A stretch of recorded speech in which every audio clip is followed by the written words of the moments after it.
Well, they say the best place to start is the beginning. And for me with fishing, the beginning starts with the ability to tie a good knot. Because if you can't tie a good knot, pretty much you're beaten before you started.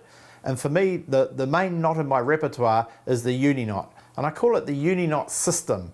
I call it a system because you can use a knot for tying on hooks and swivels in the traditional method. You can also use it for joining two lines together, whether it's monofilament, fluorocarbon, or even braid. So it's a very versatile knot. You can also use it as a knot to snell hooks onto line when you're using bigger hooks. And what I'm going to do is I'm going to show you those three techniques now. So to tie the Uniknot onto a hook, you basically get your hook and run the line through the eye of the hook. Give yourself plenty of tag, because this allows it to make you tie the knot easily. And fold it around and double your line. Then take your tag end and wrap it 3 to 5 times away from the hook. Now you always wet your knots, use water, saliva, whatever you want, before you tighten them up. Tighten it up, but not fully. And then snug it up with your fingers, and then slowly, and I mean slowly, slide it down onto the eye of the hook. The reason you do this is so that friction doesn't burn or damage your line, and it can happen very easily, especially if you pull your knot really quickly. Now that knot's tied, and all you need to do now is trim your tag end. And a question that's often asked is how far should you trim your tag end? I just like to do it so it's neat and tidy. You could leave it like that and I'm sure you'd still get bites, but do whatever suits you or whatever you like to do. If you're not confident about your knots, this knot will not slip. So it's not going any further, so you can trim it really close if you want to. The Uniknot snell is usually used when you're using larger hooks and heavier leaders for live baiting traces or long lines, or any time that you use heavier gear. And I'll show you how to tie it. I've got a 10 barrow C-point hook here and some 100-pound Black Magic trace. Now see, that's quite a thick hook and it's quite heavy gauge trace.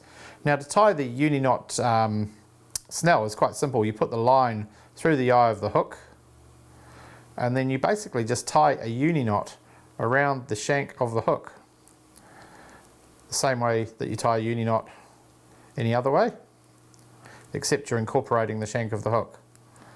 One of the benefits of that is you can tie this knot any time. Pull your tag carefully, wet it again, get it nice and tight. There you have the Uniknot snell on the shank of a hook. Trim your tag end again and away you go. To join two lines together, I use the double Uniknot, and it's a very simple knot. Again, it's exactly the same as the other one, but it's very useful for tying fluorocarbon to braid. When I'm tying braid and it's very thin braid, I usually double it just to give you a little bit of extra thickness. But you can also use it with lines of uneven diameter, so you could have 50-pound and 20-pound mono or fluorocarbon. It's also pretty handy for surf casting leaders, or even just to join two lines together if you get a break and you need to tie a knot on it. So joining two lines together, predominantly these days we're using braid and fluorocarbon. So what I've got here is my fluorocarbon and my braid line. And what you do is you lie them side by side, and again, give yourself plenty of tag. You know, it's only a little bit of line. And what you do is you lie your braid alongside your fluorocarbon leader and tie a Uniknot using the braid. 5 turns with braid usually. It gives you a really good snug fit. You can use more if you want. And this is a really good knot. It's just so reliable, it doesn't slip or anything. Pull it, but don't snug it too tightly. And then you do the opposite with the fluorocarbon.